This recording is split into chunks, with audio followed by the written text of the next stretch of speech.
todos, eu sou a Tia e bem-vindos aqui ao canal O Processo das Coisas. Hoje estamos aqui para mais um vídeo de opinião, mas antes de passarmos às opiniões propriamente ditas, já sabem, pedido habitual, por favor, subscreverem o canal, partilharem, porem like, comentarem, tudo isso é mesmo muito importante para o meu canal continuar a chegar a mais pessoas. O primeiro livro que vos tenho então para vos falar é A Coroa de Inverno, de Elizabeth Chadwick.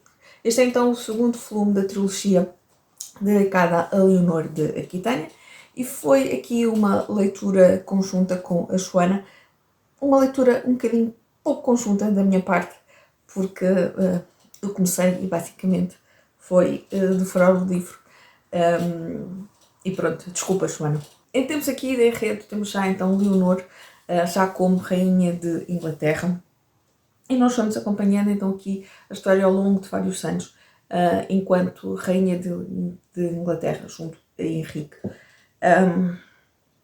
Foi um livro que, em comparação com o primeiro, senti que os capítulos tornavam a história mais fluida, mais interessante. Eu nos outros, talvez, possa ser impressão minha, mas eu achei que este tinha, os capítulos eram mais pequenos do que no primeiro livro.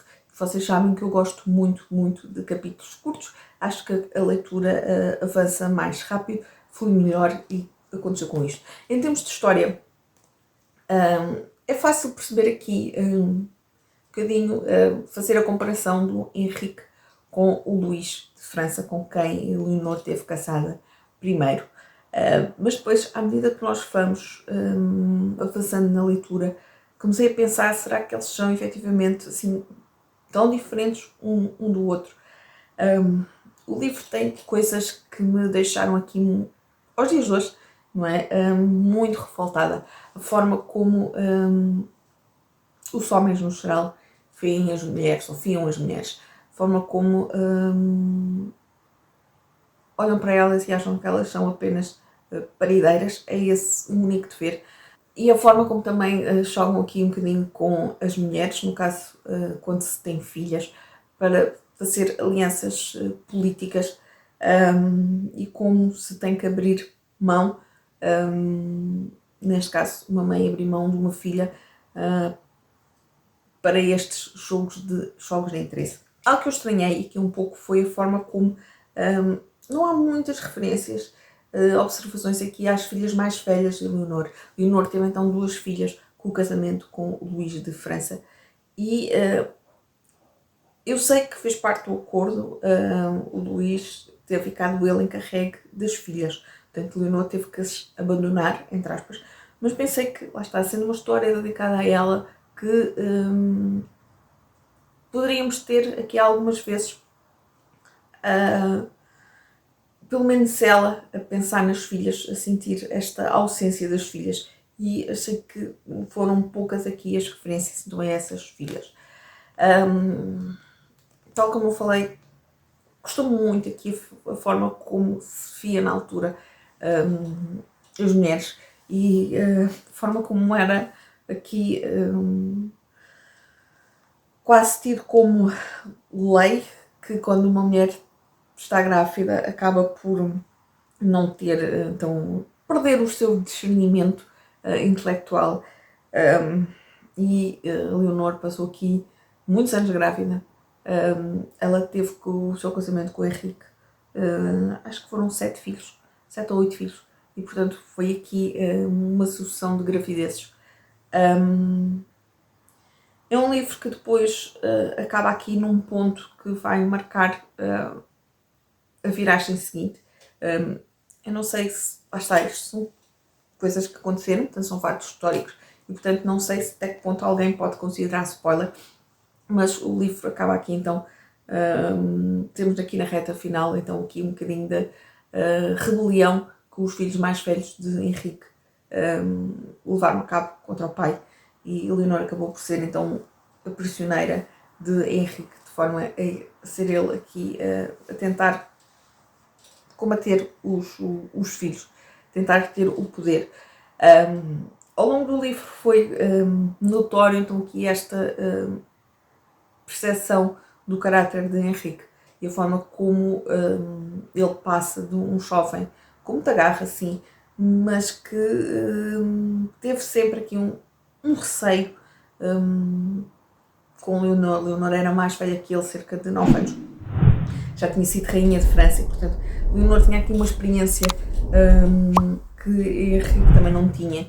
E acho que está presente aqui neste livro, pelo menos a forma como a autora nos conta esta história, que Henrique sempre teve aqui nunca se sentiu totalmente que podia confiar na mulher. Eu pelo menos assim o senti e é notório. Eu gostei mesmo muito, muito, muito, mas mesmo muito deste segundo livro. E vou dar, por isso, vou dar 5 estrelas. Eu dei 4 ao primeiro volume. Achei que foi algo mais...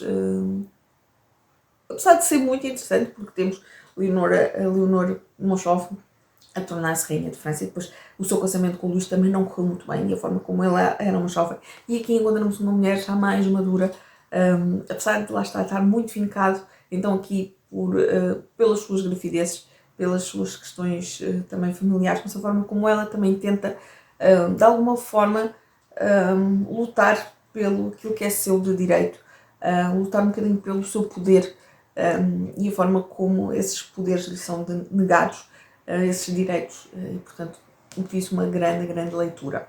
O segundo livro é de um género completamente diferente e é o Twisted Lies, se não estou em erro, é o terceiro volume então daqui desta série, desta tetralogia do Twisted, e devo dizer que este era uma história que eu estava à espera desde que li o primeiro livro. Porquê? Porque temos então como protagonistas o Josh, o irmão da Ava, e uma das melhores amigas da Ava, a Jules. E nós logo no primeiro livro, pelo menos assim o entendi, portanto a Jules e o Sean e os Josh não se dão. Mas eu fiquei logo ali com a pulga atrás da orelha, como se costuma dizer, e achei que seriam então um dos pares que iríamos encontrar nos próximos livros, e fiquei muito, muito contente quando soube então que este terceiro livro era dedicado a eles. Eles são efetivamente duas personagens que no início não se suportam, já sabíamos isso do primeiro livro, e portanto eles depois chegam aqui a um acordo. Há o conceito de, como é que é? Amigos coloridos, e neste caso é aqui um bocadinho inimigos coloridos, vou chamar assim. Portanto, são friends with benefit without friendship. Acho que era assim que era designada aqui o acordo que eles criaram.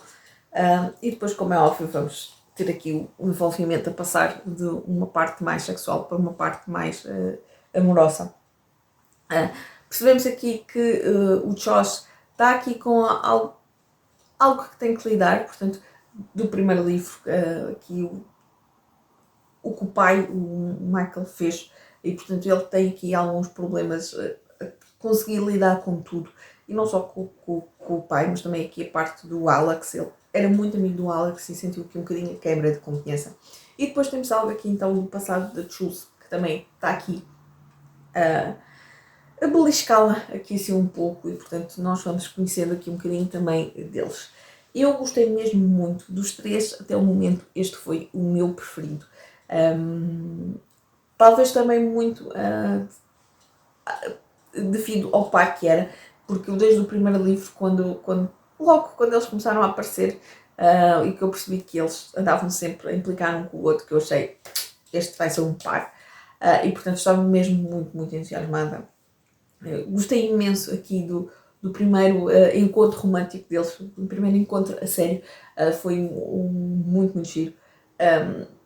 E por isso, por até o momento ser mesmo o meu preferido, por ter gostado muito destas personagens, apesar de lá estar, a gente sabe que é clichê, sabe, mas eu gostei mesmo muito, e por isso vou dar 5 estrelas. Não são umas 5 estrelas muito gordas, não são umas 5 estrelas como, por exemplo, umas 5 estrelas que se dá a um romance histórico, mas são umas 5 estrelas daquelas que me entreteve, daqueles livros que me agarraram e que eu gostei mesmo bastante, e por isso só os outros dei 4 estrelas, porque tinha gostado mesmo muito, e eu este gostei mais, e por isso não era justo, no meu ponto de vista, estar a dar a mesma classificação. E vou então ficar por aqui. Digam-me se leram algum destes livros, se não, se estão curiosos com algum, ou se por acaso, nem por isso, Mas vamos então, eu vou então ficar por aqui. Um grande beijinho e até ao próximo vídeo.